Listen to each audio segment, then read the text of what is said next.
Silicon valley bank. पिछले 3 दिनों में आपने यह शब्द बार बार सुना होगा। इंडिया से हजारों किलोमीटर दूर अमेरिका में यह बैंक डूब गया है और इसकी खबरें जो है वो इंडिया सहित दुनिया भर में लगातार चल रही हैं। आखिर इस बैंक के डूबने को लेकर इतनी चर्चा क्यों हो रही है? किसी देश में किसी बैंक का डूब जाना बहुत बड़ी बात नहीं है।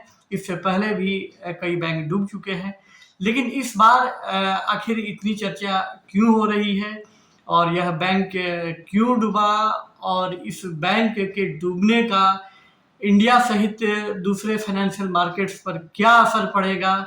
आइए इन सवालों का जवाब जानते हैं। मैं हूं मनी कंट्रोल से राकेश रंजन।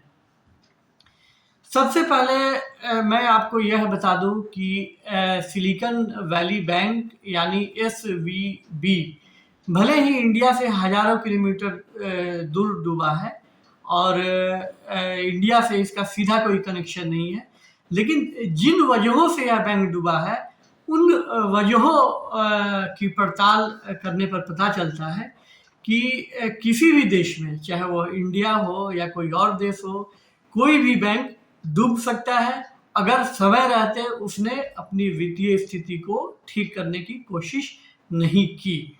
तो आइए जानते हैं कि कुल यह मामला क्या है। सिलिकॉन वैली बैंक अमेरिका का 16वां सबसे बड़ा बैंक था और 8 मार्च को इस बैंक ने यह खबर दी कि उसने अपने करीब 21 बिलियन डॉलर के डेट बेचे हैं, जिससे उसे 1.9 अरब डॉलर का नुकसान हुआ है बॉन्ड को बेचने से। इस खबर के बाहर जाते ही निवेशकों से लेकर डिपॉजिटर्स में डर का माहौल बन गया और डिपॉजिटर्स की लाइन जो है इस बैंक के ब्रांच के बाहर लग गई। सिर्फ यही नहीं, इसके शेयरों में बहुत तेज गिरावट आई और देखते देखते इसके शेयर की कीमत जो है वो 60% तक टूट गई। आखिरकार जब मामला हद से ज़्यादा बढ़ गया तो अमेरिका में जो बैंकों को, बैंक डिपॉजिट्स को जो इंश्योरेंस सर्विसेज देती है कंपनी FIDC, उसने कुछ रेगुलेटर्स के साथ मिलकर 10 मार्च को इस बैंक के दिवालिया होने का ऐलान कर दिया। अब सवाल ये है कि जिस बैंक का नेटवर्थ 2022 के आखिर में बहुत अच्छा था, बहुत स्ट्रॉन्ग पोजीशन में था, यह बैंक 209 अरब डॉलर का इसके एसेट्स थे। साल 2022 के आखिर में 209 यानी 209 अरब डॉलर का एसेट्स होना किसी भी बैंक के लिए गर्व की बात होनी चाहिए।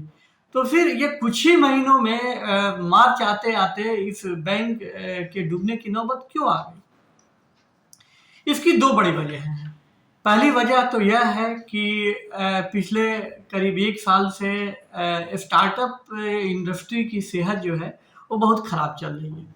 खासकर स्टार्टअप्स को पैसे जुटाने में बहुत दिक्कतों का सामना करना पड़ रहा है और इसके चलते जो है उनको फंडिंग की दिक्कत हो गई है, वैल्यूएशन में भी उनकी कमी आई है, उनको नए फंड जुटाने के लिए काफ़ी अपनी वैल्यूएशन कम करनी पड़ रही है।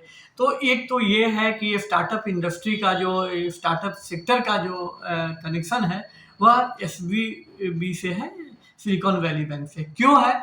इसलिए है कि अमेरिका में टेक्नोलॉजी स्टार्टअप्स जितने भी हैं उसके करीब 50% स्टार्टअप्स की फाइनेंसिंग जो है वो सिलिकॉन वैली बैंक करता था और इसी वजह से जो स्टार्टअप्स हैं बड़ी संख्या में, खासकर टेक्नोलॉजी स्टार्टअप्स, वे सिलिकॉन वैली बैंक में ही जो है कि अपना डिपॉजिट रखते थे और इसी बैंक की बैंकिंग सेवाओं का इस्तेमाल करते थे।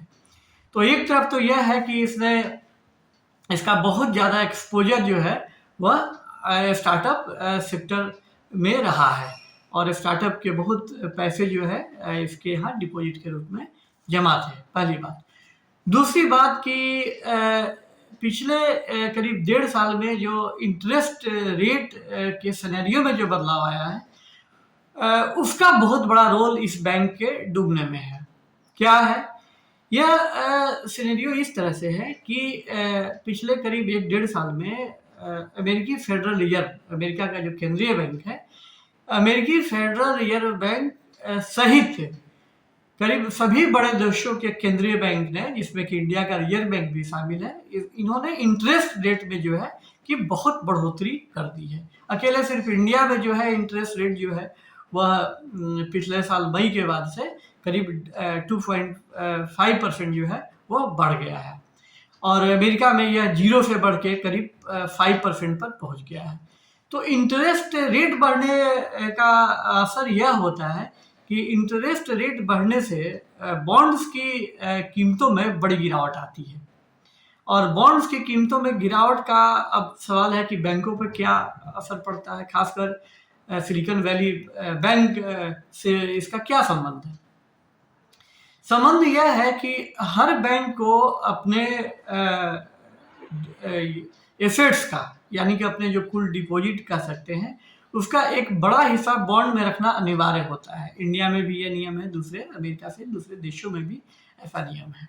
कई बार बैंक अपने कैश को इसलिए भी बॉन्ड्स में डिप्लॉय करते हैं, लगाते हैं, ताकि वहाँ से मिलने वाला जो रिटर्न होता है वो दूसरे एसेट्स के मुकाबले ज़्यादा होता है।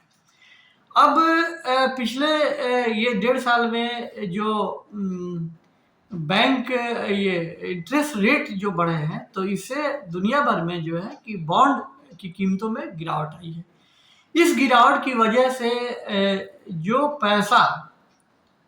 पैसा सिलिकॉन वैली बैंक ने बॉन्ड में लगाए थे, उस पैसे की कीमत जो है वो बहुत गिर गई थी, बहुत कम रह गई थी। यही वजह है कि मैंने आपको बताया कि इसे 1.9 अरब डॉलर का नुकसान हुआ था अपने बॉन्ड सेल से। तो अब ये जो नुकसान था, आमतौर पे ये मार्क टू मार्केट होता है, यानी कि आप ये नुकसान तो आपको दिख रहा है, लेकिन इस नुकसान का असर तभी पड़ेगा जब आप इस ये एसेट्स को, यानी बॉन्ड को, यहाँ बॉन्ड है एसेट्स का मतलब, इसको आप बेचने जाते हैं। तो SVB यानी सिलिकॉन वैली बैंक को एक तो जो स्टार्टअप सेक्टर की स्थिति खराब हो गई, उसका बहुत बड़ा हिट लगा। इसके चलते उस मुश्किल की भरपाई, उस लॉस की भरपाई के लिए इसने ये सोचा कि हम बॉन्ड्स को बेच देंगे तो हमारे पास अच्छी कैपिटल आ जाएगी, जिससे कि हम अपनी बैंकिंग सर्विसेज को जारी रख सकेंगे। लेकिन इसने जब बैंक बॉन्ड्स की अपनी बिकवाली की, तो उस पर इसको बहुत बड़ा नुकसान हुआ। अब इस बड़े नुकसान की वजह से इस बैंक का जो ये नेट एसेट है वह निगेटिव हो गया, है ना। ये आपको करीब 8 मार्च को जो ये बताया जा रहा है, बैंक ने बताई है, रेगुलेटरी फाइलिंग में इसने जानकारी दी है कि इसका जो निगेटिव एसेट है वो 95.8 करोड़ डॉलर हो गया है। तो इसका मतलब है कि निगेटिव कैश का मतलब, एसेट का मतलब यह होता है कि जब बैंक पर लायबिलिटी ज़्यादा हो जाती है और उस लायबिलिटी के मुकाबले उसके एसेट की वैल्यू कम रह जाती है, तो इसे निगेटिव कैश बैलेंस कहते हैं। तो अब SVB के पास अपने जो एसेट्स थे उसकी वैल्यू निगेटिव में चली गई थी। इस वजह से बैंक के लिए बैंकिंग सेवाओं को जारी रखना काफ़ी मुश्किल हो गया था, और दूसरी तरफ इसके शेयरों की कीमतें काफ़ी गिरने से एक गलत सेंटीमेंट इसके बारे में मार्केट में फैल गया, यह धारणा बन गई कि बैंक के पास पैसे नहीं है। तो कुल मिलाकर स्थिति जब बहुत ही बिगड़ गई, तो FIDC ने इस बैंक को दूसरे रेगुलेटर के साथ मिलकर बैंक को बंद करने का ऐलान किया। तो कुल मिलाकर SVB की यह कहानी है, और यह किसी भी देश में हो, चाहे इंडिया हो या कोई दूसरा देश हो, अगर किसी बैंक की लायबिलिटी और किसी बैंक के एसेट के बीच में ज़्यादा फर्क होता है, यह निगेटिव हो जाता है, तो कोई भी बैंक जो है वह डूब सकता है। और बैंक के डूबने का मतलब है कि इसका असर आम आदमी पर भी पड़ना तय है, उन हज़ारों लाखों डिपॉजिटर्स पर पड़ना तय है, जिन्होंने अपने पैसे इस बैंक में रखे हैं। यह वीडियो आपको कैसा लगा कमेंट बॉक्स में ज़रूर बताएं। सिलिकॉन वैली बैंक से जुड़े किसी भी तरह का यदि आपके मन में कोई सवाल है तो कमेंट बॉक्स में बताएं, हम उस सवाल का जवाब अगले वीडियो में देने की कोशिश करेंगे। अगर आपने अभी तक हमारा यूट्यूब चैनल सब्सक्राइब नहीं किया है तो उसे सब्सक्राइब कर दें। बहुत जल्द हम नए वीडियो के साथ आपसे मिलेंगे, तब तक के लिए नमस्कार।